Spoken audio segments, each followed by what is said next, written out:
कभी भी लोगों के प्रेशर में नहीं आना, पीयर प्रेशर में नहीं आना। मैं आपको बताऊं, जितने भी अंबिया गुजरे, इवन सहाबा में, ताबीन में ऐसी मिसालें मिलेंगी जो लोग पीयर प्रेशर में नहीं आते थे, खुद पीयर प्रेशर बन जाते थे। पहला नाम खबाब इब्न अरत का है रज़ियल्लाहु अन्हु, जो कि एक ब्लैक स्मिथ थे, लोहार थे।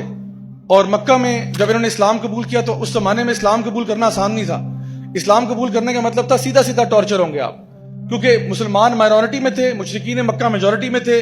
और जब उनको पता चलता कि कोई मुसलमान हो गया वो टॉर्चर शुरू कर देते। उनकी जो मालिकन थी जो उनको ओन करती थी, क्योंकि वो गुलाम थे, उसने उनको उस दुकान पे बिठाया हुआ था कि जी यहाँ पे आप जो है ना वो लोहे का काम करें। तो जब उस मालिकन को पता चला कि भाई ये तो इस्लाम कबूल कर लिया इन्होंने, तो उसने अपने गुंडे और बदमाश भिजवाए कि जाके जरा खब्बाब को ना जरा मजा चखा के आओ कि ये कौन होता है इस्लाम कबूल करने वाला, मेरे साथ होते हुए ये कौन होता है इस्लाम कबूल करने वाला।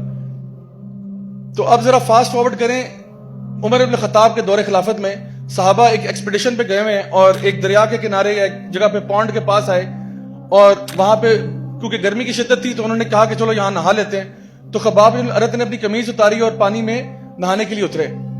तो साहबा ने जब खबाब इब्न अरत की पीठ देखी ना तो उनके रोंगटे खड़े हो गए। उन्होंने कहा खबाब ये आपकी पीठ पे क्या हुआ है? तो उन्होंने कहा ये तो बहुत पुरानी बात होगी। उन्होंने कहा लेकिन ये हुआ क्या है? पता क्या था? उनके कमर में सुराख हुए हुए थे, उनकी पीठ में सुराख थे। उन्होंने कहा ये खबाब ये क्या है?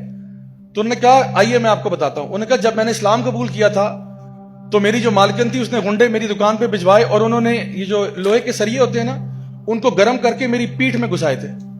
और कहते हैं कि वो चाहते थे कि मैं चीखूं, लेकिन खुदा की कसम मैं चीखता नहीं था, क्योंकि मेरे चीखने से उनको लज्जत मिलती। तो मैंने कहा वो क्यों लज्जत पाए मेरे चीखने पे? तो मैं कहता था जो करना है कर गुजरो मेरे साथ। और वो ये करते थे, मुझे टॉर्चर करते थे, लेकिन मजाल है मैं अपने दीन से नहीं फिरा। सो इमेजिन करें ये वो साहबा थे जिन्होंने इतने टफ टाइम देखे। हमने क्या देखा है? यकीन जानिए हमारे मसले बहुत क्यूट है।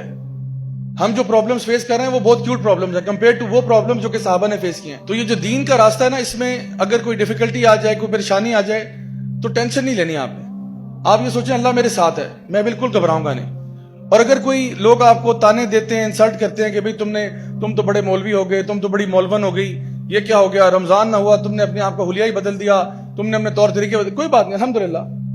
अल्लाह के रंग में रंगे जाए, सिबगतुल्लाह, अल्लाह के रंग में रंगे जाओ। तो इससे बेहतर और कौन सा रंग हो सकता है कि इंसान के कि अल्हम्दुलिल्लाह मैं अल्लाह वाला हो गया।